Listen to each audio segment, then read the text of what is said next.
여러분 잘 오셨습니다. 주님의 이름으로 환영하며 축복합니다. 오늘 본문의 말씀을 통하여서 아브라함과 언약을 세우신 하나님이라는 제목으로 같이 은혜를 나누기를 원합니다.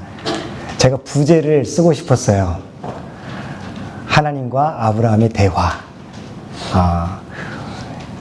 하나님께서는 아브라함에게 나타나셔서 말을 거십니다. 왜냐하면 그를 사랑하시기 때문에 그렇죠. 관심이 있으시기 때문에, 그리고 함께 하기를 원하시기 때문에 그렇습니다. 그런데 이 아브라함의 상황이 어떤 상황이냐면, 첫 번째로 우리가 하나님과의 대화를 살펴볼 때 아브라함이 두려움 가운데 지금 있었다는 것을 알 수가 있어요. 우리 1절 말씀을 우리 같이 한번 읽어볼까요? 이후에 여호와의 말씀이 환상 중에 아브라함에게 임하여 이르시되 아브라함아 두려워하지 말라. 나는 내 방패요 너의 지극히 큰 상급이니라.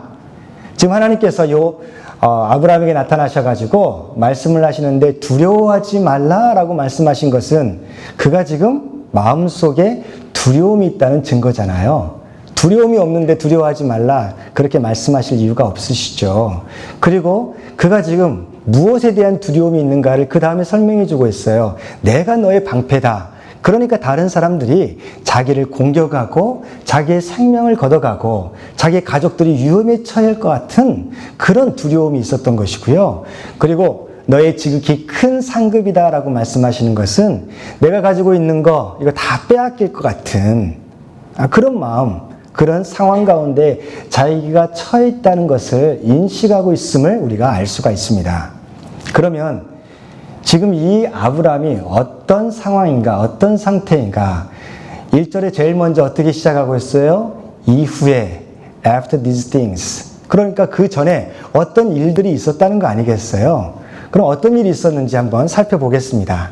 우리 지난 시간을 복습하는 의미에서 보시면 하나님께서 이제 하란에 있는 갈대아 우르에서 하란으로 가게 하신 그 하나님께서 다시 아브라함에게 나타나셔서 말씀하십니다. 너는 너의 고향과 친척과 아비의 집을 떠나 내가 내게 보여줄 땅으로 가라. 내가 너로 큰 민족을 이루고 내게 복을 주어 내 이름을 창대하게 하리니 너는 복이 될 것이다.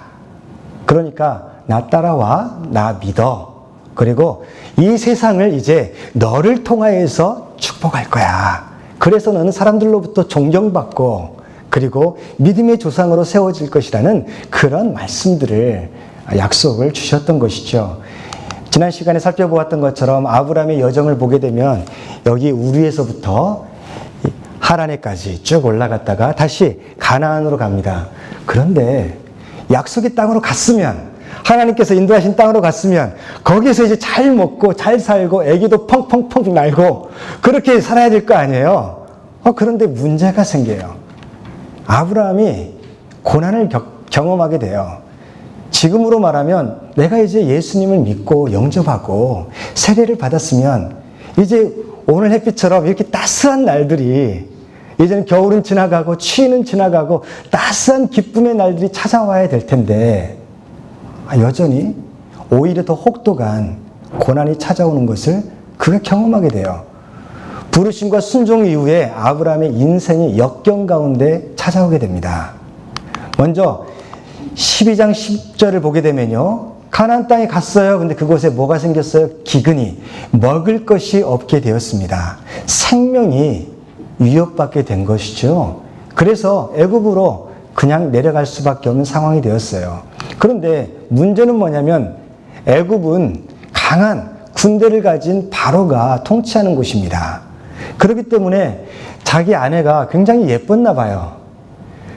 나이가 그렇게 많으신 할머니인데 너무나 심히 아름다웠다. 이 표현이 우리는 이해가 잘 안 돼요. 그냥 그렇게 이해합시다. 그때 당시의 사람들의 눈에는 그렇게 예쁘게 보였나 봐요. 그게 사실이니까 어느 정도까지 이제 그 여인을 취해서 바로가 아내로 삼고 싶은, 첩으로 삼고 싶은, 후궁으로 삼고 싶은 그런 마음이 들 정도로, 그렇게 되면 어떻게 되는 거예요? 결혼했으니까 남편은 제거 대상이잖아요. 그런 어려움이 있게 된 겁니다. 그래서 여러분이 잘 아신 것처럼 아브라함이 자기 아내 사레한테 이렇게 얘기해요. 너 너무 예쁘다. 그래서 너 뺏어갈지 모르겠어. 그럼 나 죽이고 뺏어갈 거야. 그냥 우리가 원래 사촌이거든요. 또 사촌이니까 오빠라고 불러. 일부 예배 때 이걸 했다가 예배 때 하지 마세요 막 그러던데, 그래서 아브라함 오빠 이렇게 불러.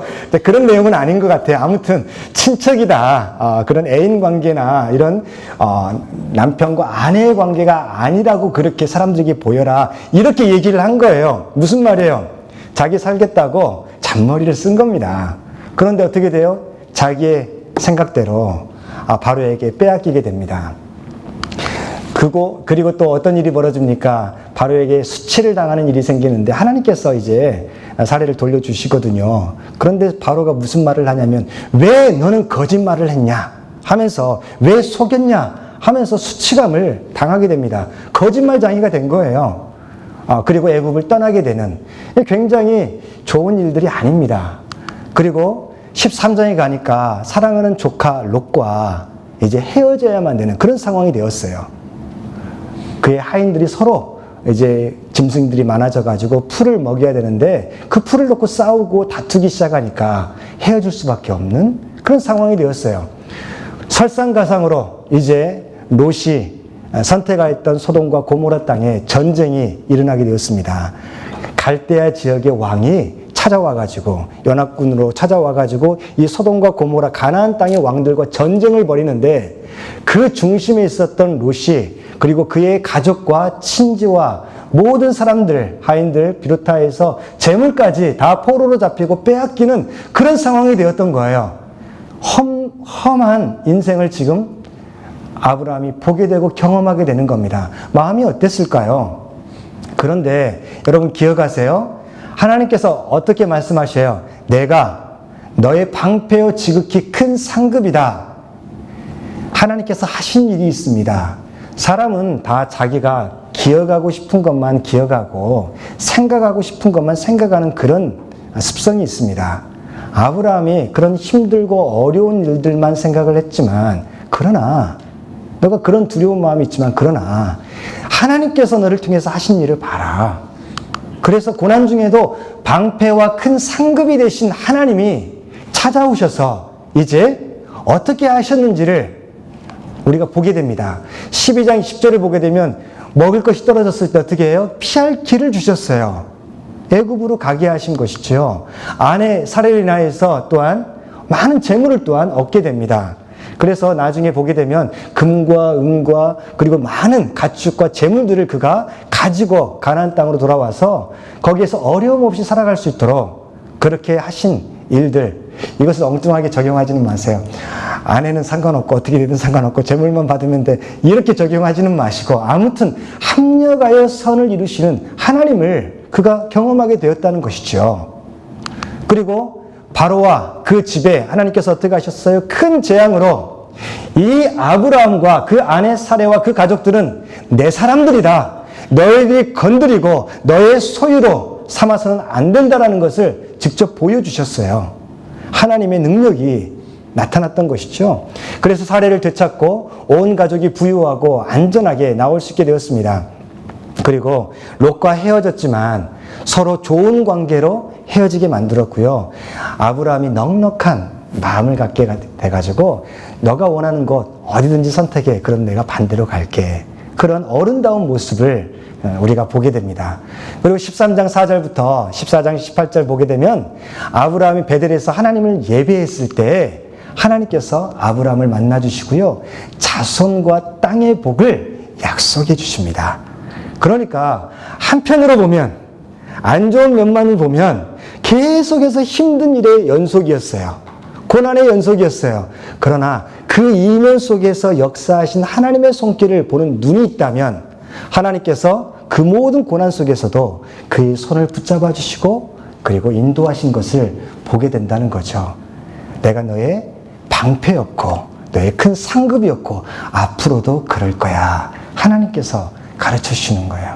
여기에서 알 수 있는 것은 뭐냐면, 하나님께서 이제 롯 일행을 구출하기도 하시고, 멜기세덱에게도, 예수 그리스도를 상징하는 멜기세덱에게도 축복을 받게 하시면서, 하나님께서 이 아브라함에게 나타나셔서 하신 말씀의 요지가 뭐냐면, 스스로 내 한계를 느끼게 될 때, 그래서 마음에 두려움이 있고 걱정이 앞서게 될 때 어떻게 해야 된다? 하나님의 말씀을 들어야 된다는 거죠. 하나님께서 말씀을 들려주셨어요. 내 생각으로, 내 계산으로, 내 경험으로는 이제 더 어려운 일이 찾아올 것 같고, 그리고 나는 이제 죽게 되었다, 이런 생각이 찾아올 수 있어요. 예수님 믿고 또 신앙생활 열심히 하려고 한 이후에도 이렇게 고난은 찾아올 수 있어요. That's the life. 그게 인생이잖아요. 그런데 그 속에서 우리는 무슨 결단을 해야 되는가? 오늘 교훈처럼 하나님께서는 두려워하고 있는 아브라함에게 찾아와 주신다는 거예요. 그리고 말씀하시는 거예요. 그 말씀을 들을 수 있는 믿음의 귀를 가지시기를. 그래서 하나님의 말씀을 사모하고 그 말씀을 통해서 하나님을 인격적으로 만나는 우리가 되기를 주님의 이름으로 축원합니다. 아멘. 두 번째, 하나님이 얼마나 좋으신 분이시냐면요. 하나님은 아브라함의 친구가 되어주셔요. 아브라함이 어쩔 줄 몰라 할 때, 그래서 아브라함이 하나님을 감히 찾지 못했을 때 하나님께 찾아와 주셨잖아요. 말씀해 주셨잖아요. 이제는 하나님께서 아브라함을 친구처럼 여겨주시고 그의 내면에 있는 질문과 의심과 그런 마음속에 답답한 것들을 다 털어놓게 이야기하십니다. 친구가 뭡니까?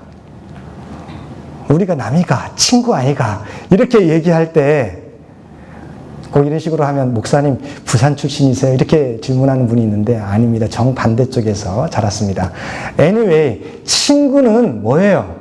친구는 자기의 마음속에 있는 것을 다 이야기하고 털어놓을 수 있는, 그리고 이 사람이 내 이야기를 다 이해해주고 들어줄 수 있을 거라는 숨기거나 감추지 않는 관계가 친구 아닙니까? 제가 미국 와서 이제 캘리포니아에 있을 때 플로어에서 공부를 할 때 패밀리 미니스트리를 같이 공부했어요. 그때 제가 조금 문화 충격을 받았던 때가 있었습니다. 뭐냐면 그 교수님이 빈 종이들을 나눠주시면서 자기의 가장 친한 친구들을 리스트를 적어보라는 거예요. 몇 명이 있는지. 적었죠. 그래서 내 친구들, 그리고 교회에 이제 함께 동역하는 선생님들, 이렇게 목사님들 친구들 적었어요. 적었는데 제가 가장 중요한 분을 놓쳤더라고요. 저는 한 번도 그때까지만 하더라도 와이프를, 아내를 친구라고 생각을 해본 적이 없었어요. 그냥 아내는 아내지. 아내는 친구와는 다른 개념으로 더 친밀한 관계로 생각만 했지, 친구와 같이 그런 컨셉으로 아내를 생각해 본 적이 없었던 것 같아요. 그런데 다른 미국 친구들 보니까 대부분이 제일 먼저 자기 와이프가 있는 사람들은, 그 배우자, 스파우저가 있는 사람은 다 남편과 아내 이름을 쓰더라고요. 더 놀라웠던 것은 자기 아버지 이름을 쓰고 어머니 이름을 쓰고 그렇게 하더라고요. 그때 제가 한국에서 온 지 얼마 안 되었기 때문에 약간 한국적인 정서 가운데 있어서 좀 문화적인 충격을 경험을 했습니다. 이게 성경적인 것이다 라는 깨달음을 얻었어요. 우리가 아버지, 어머니, 그리고 남편과 아내로 자녀들과 함께 살아가면서 그냥 그렇게만 생각만 하지, 서로의 마음속에 있는 것들을 다 놓고 이야기하고 같이 즐거워하고 기뻐하고 그런 베스트 프렌드라고 생각하는 적은 없었던 것 같아요. 여러분 한번 솔직하게 생각해 보세요. 여러분은 여러분의 남편을, 아내를, 그리고 여러분의 부모님을, 자녀들을 여러분의 베스트 프렌드로 생각하고 계십니까? 예, 아멘. 크게 못 하시고 남편 들을까봐 작게 하시죠.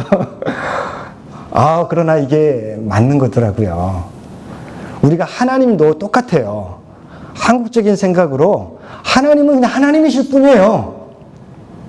그런데 성경은 뭐라고 말씀하세요? 하나님이 우리의 친구 되어 주셨다라고 말씀하고 있어요. 무슨 얘기예요? 우리는 하나님을 향하여서 그냥 하나님이 명령하신 거 순종하고 지키고, 그리고 하나님께 드리고, 또 하나님 내가 필요한 거 공급해 주시는 그런 식의 이해관계로만 생각하는 경우가 종교의 틀 안에서 그냥 갇혀져 있는 그런 관계였던 것 같아요. 그런데 하나님께서는 아브라함을 지금 어떻게 대하시냐면요. 친구처럼 대하셔요. 그러면서 아브라함, 너 마음속에 있는 답답하고 그리고 불안하고 의심되고 질문 있는 것들 다 나한테 얘기해. 그렇게 하시는 거예요. 보세요.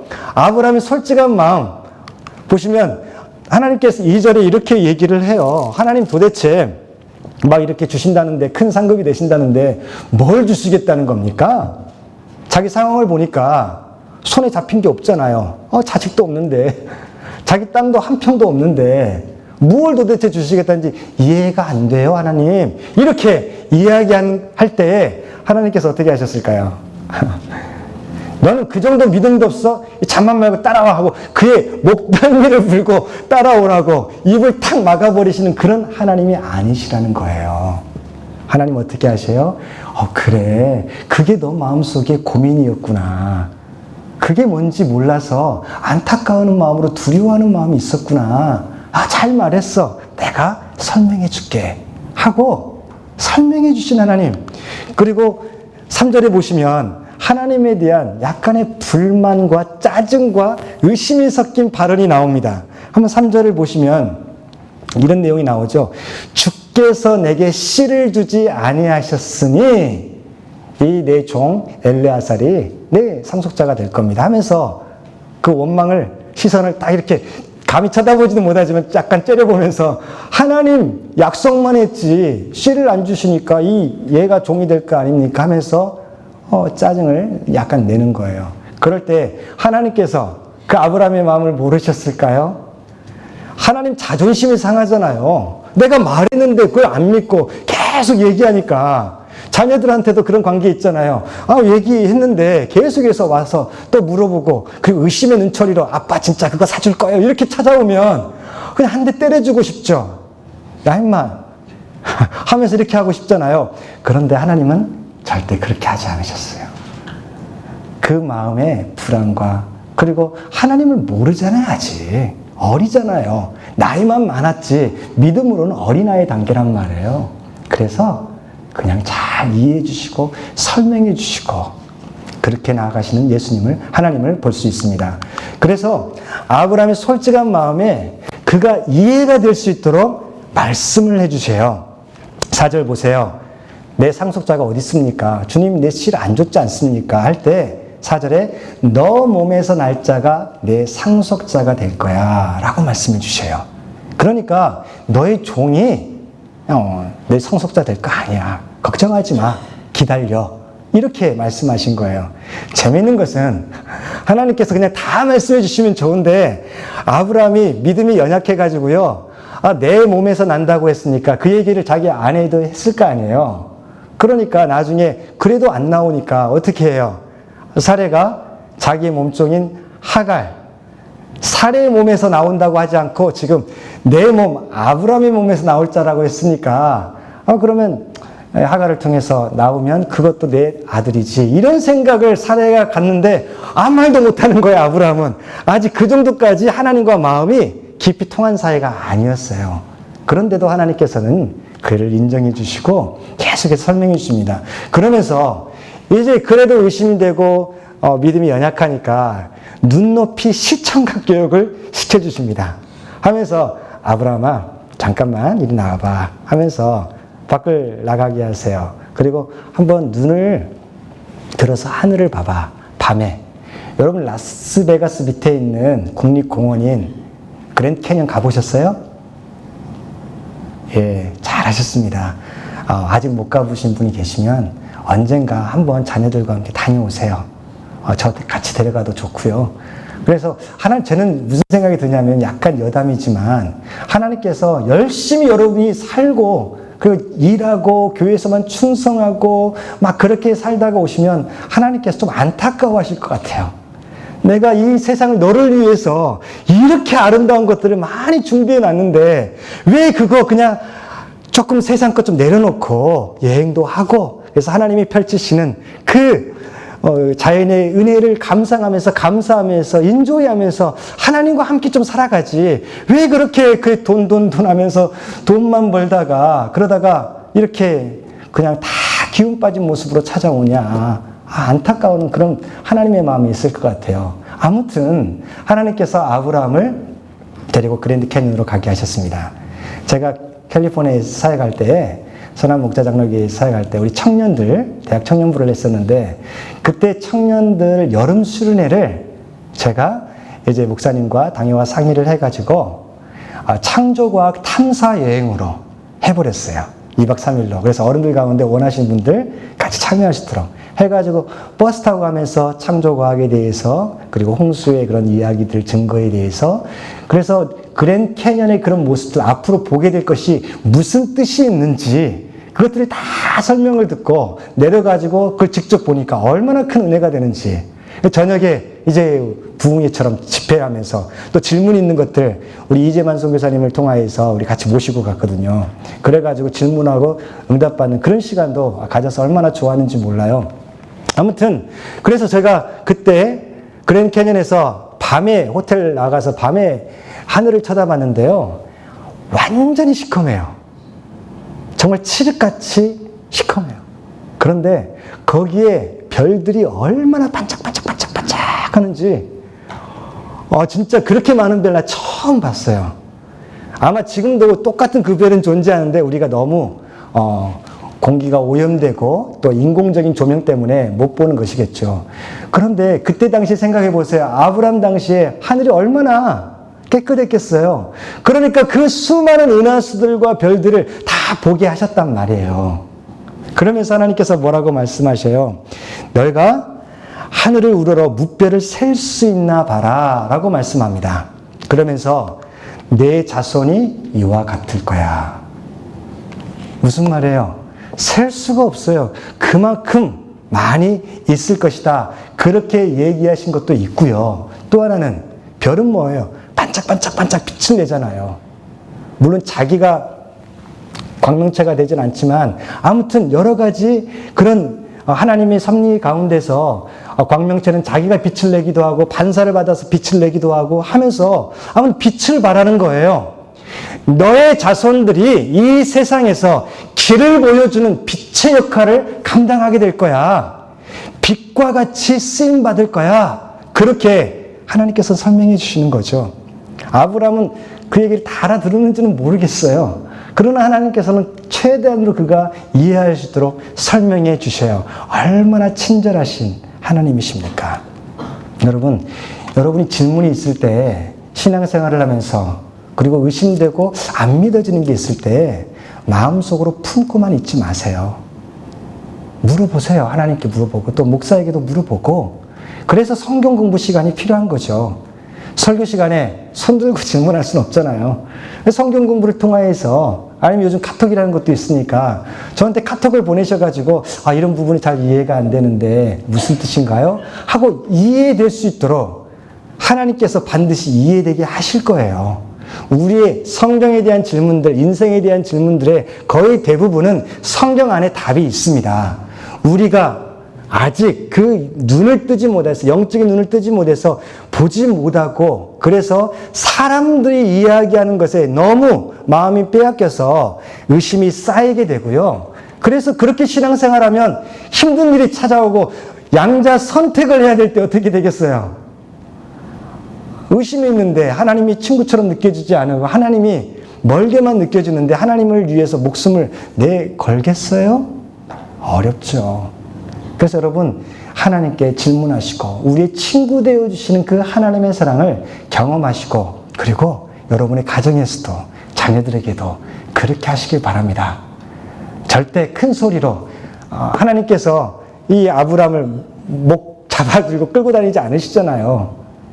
아주 톤을, 사랑의 톤으로, 아브람아 이리 와, 하늘을 봐봐. 제가 이걸 어떻게 경험하게 됐냐면요, 깨닫게 됐냐면, 제가 서은이를 대하는 목소리 톤을 내가 들으면서 이게 하나님의 톤이겠다 생각을 하게 되었습니다. 아무튼 하나님께 나아갈 때 아브라함에게 믿음을 갖게 하신 하나님이라는 것을 우리가 경험하게 되는 거죠. 그래서 아브라함이 어떻게 반응을 합니까? 다 잘 설명해 주시니까 아브라함이 그 여호와를 믿었습니다. 하나님의 말씀을, 설명을 믿었다는 거예요. 그래서 그렇게 살아가기로 다짐하니까 하나님께서 어떻게 하셨어요? 그 믿음을 의로 여겼다. 이게 좀 어려운 표현이잖아요. 무슨 뜻이냐면요. 의와 반대되는, 대척되는 지점에 있는 것이 뭐냐면 죄입니다. 죄는 하나님과의 관계를 멀어지게 만들고 하나님 앞에 담대하게 나아갈 수 없는 것을 만드는 게 죄잖아요. 의는요, 그 반대죠. 이제 하나님을 멀게만 느껴지지 않고 가깝게 느끼게 하고 담대하게 아버지처럼 나아갈 수 있도록 친구처럼 자기의 마음속에 모든 속에 있는 것들을 다 털어놓고 설명을 듣고 함께 갈 수 있는, 동행할 수 있는, 그게 가능하게 하는 것이 바로 의란 말이에요. 그러니까 그 믿음을 의로 여기셨다는 것은 너가 이제 믿으니 나와 함께 동행하자. 내가 다 보여주고 내가 다 설명하고 앞으로도 의심이 생기고 어려움이 생길 텐데 내가 다 설명해주고 내가 너를 인도해 줄게. 그런 하나님과의 동행의 삶을 얘기하는 거죠. 구원이 뭐예요? 의롭게 됨을 통하여서 시작하는 거잖아요. 그래서 믿음으로 우리가 구원받는 것이 여기에서부터 나오는 거예요. 우리가 하나님을 믿을 때, 하나님의 말씀을 믿고 따르기로 결단할 때 그걸 의로 여기시고 이제 하나님의 자녀가 되게 하시고 하나님께서 그를 인도하시는 것을 우리가 경험하게 됩니다.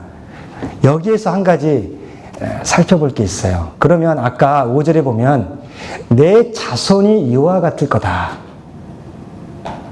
무엇을 보게 하시면서? 하늘의 무별을 보게 하시면서 내 자손이 이와 같으리라고 했을 때 이 자손이라는 단어가 복수가 돼야 맞나요? 아니면 단수여야 맞나요? 복수여야 맞는 거죠. 별들이 많으니까. 그런데 여러분, 이 원래 제라라는 단어를 사용해서 이 폼은 자레드라는 그런 폼으로 쓰였는데요. 이게 단수형으로 쓰여진 거예요. 이 자손이. 이 단수가 그래서 descendants라고 번역한 성경도 있어요. 영어 성경 가운데. 그 성경들은 이제 그 의미를 좀 살려서 번역을 한 거고요. seed of spring. 이게 더 정확한 표현이에요. 단수예요, 그냥. 그래서 조금 이제 유식한 분들은 collective 나온 아닙니까? 그래서 단수형으로 쓸 수 있는 거 아닙니까? 이렇게 생각할 수 있지만 아무튼 아브라함이 들었을 때는 이게 우리가 들리기에는 복수처럼 보이는데 단수로 쓰여졌다는 건 뭘 의미하냐면요. 바로 갈라디아서 3장 16절에 답이 있어요. 바울이 그것을 풀어줘요. 한번 보시면 같이 한번 읽어봅니다. 시작.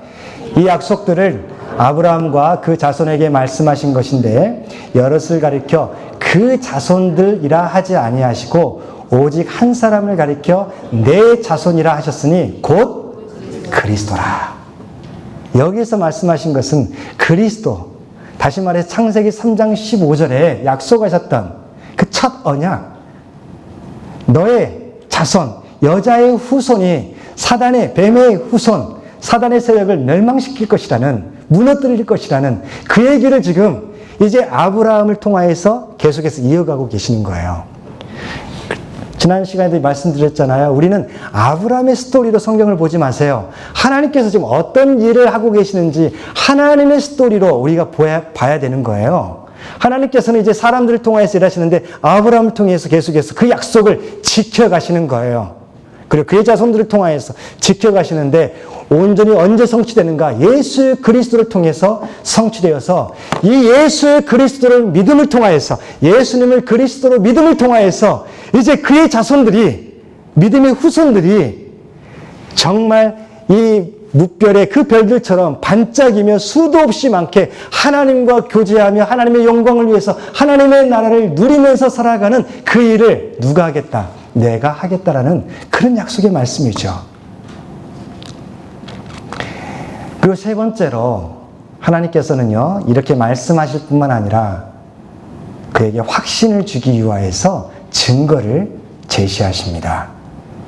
아브라함이 두려움 가운데 이제 대화를 통하여서 조금 이해되게 하셨어요. 믿게 하셨어요. 그런데 이 땅에 대한 약속이나 이 자손에 대한 약속이 이게 쉽게 믿어지는 건 아니잖아요. 그때는 믿었지만 의심이 언제든지 생길 수 있단 말이에요. 그러니까 하나님께서 아예 증거를 딱 대미시는 거예요.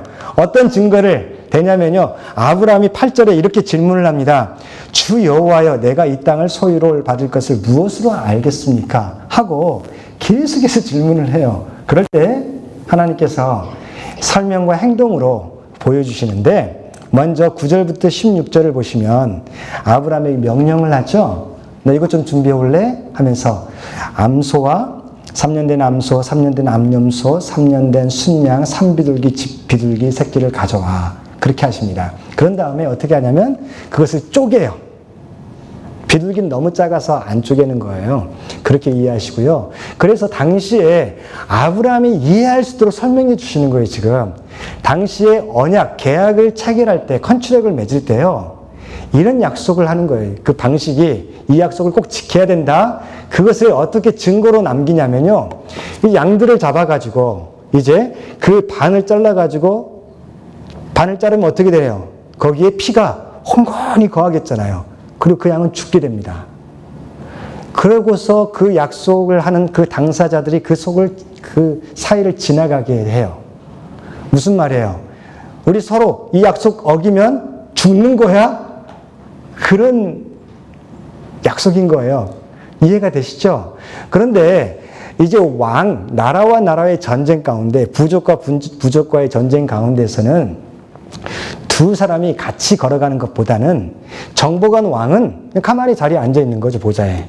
그리고 정복당한 전쟁에 진 왕과 그의 신하들이, 이제 그 가족들이 그 사이로 지나가게 하는 거예요. 그러면서 그 약정서의 밑에 보면 이제 우리 당신을 섬기겠습니다. 당신 나라를 위해서 이렇게 조공을 바치겠습니다. 그렇게 할 거 아니에요. 정복당했으니까. 그러면 이 약속을 지키지 않으면 우리가 이렇게 이 짐승들이 죽은 것처럼, 피를 흘린 것처럼 내가 죽고 우리 가족이 죽고 우리 나라가 망하고 피를 흘리는 거 감수하겠습니다 하고 약속하며 지나가는 거예요. 굉장히 이거 심각한 약속 체결식이잖아요. 이것 아브라함이 알고 있거든요. 그래서 아브라함이 이해할 수 있도록 그걸 보여주시는 거예요. 너 봤지? 나라와 나라들이 이렇게 전쟁 후에 어떻게 하는지 하면서 다 쪼개라는 거예요. 그러면서 어떻게 하시냐면요. 놀라운 일이 있어요. 하나님께서 그 사이를 아브라함이 건너가게 하신 것이 아니라, 또 아브라함과 함께 지나가신 것이 아니라 어떻게 하셔요? 우리 17절 말씀을 보게 되면 연기 나는 화로가 보이며, 이것은 이제 하나님의 임재를 가리키는 거예요. 타는 횃불이 하나님의 성령을 상징합니다. 하나님께서 쪼갠 고기 사이로 지나더라. 그러니까 내가 이렇게 약속했잖아. 못 믿겠어? 그렇게 하시면서 하나님께서 내 생명을 걸고 이 약속이 지켜질 것이다. 그렇게 말씀하신 거죠. 아브라함이 정말 들었을 거예요. 아니, 하나님이 지나가시는 거니까. 하나님의 생명을 걸고, 이것은 있을 수 없는 일이잖아요. 하나님이 어떻게 자기 생명을 걸고 그렇게 하시겠어요? 아브라함에게 확신을 주기 위해서 그렇게까지 하신 하나님, 얼마나 좋으신 하나님이에요. 아브라함의 눈높이에 맞춰서, 그의 이성의 그 수준에 맞춰서 하나씩 설명하시고, 그래도 의심이 되고 두려움이 있으니까 아예 이제 증거로 내가 내 생명을 걸고 이 약속 지켜질 거야. 너는 나를 믿어. 이렇게 하신 하나님, 얼마나 좋으신 하나님이에요. 우리 성경을 읽으면서 그 하나님을 만나기를 바랍니다. 성경을 읽으면서 이랬어. 이게 무슨 뜻이야? 또 죽는 내용이 나오는구나. 이렇게만 생각하고 넘어가지 마시고요. 그 속에 지금 하나님의 마음과 하나님이 우리를 향해서 지금 뭘 말씀하시는 건지를 좀 이해했으면 좋겠다는 큰 안타까운 마음이 있어요.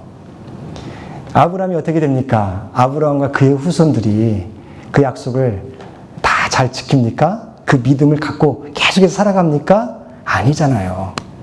다시 무너지고 또 하나님으로부터 멀어지고 떠나가잖아요. 어떻게 하셨어요? 그래서 하나님께서 그 쪼개진 짐승 사이를, 그 피 사이를 지나가신 거예요.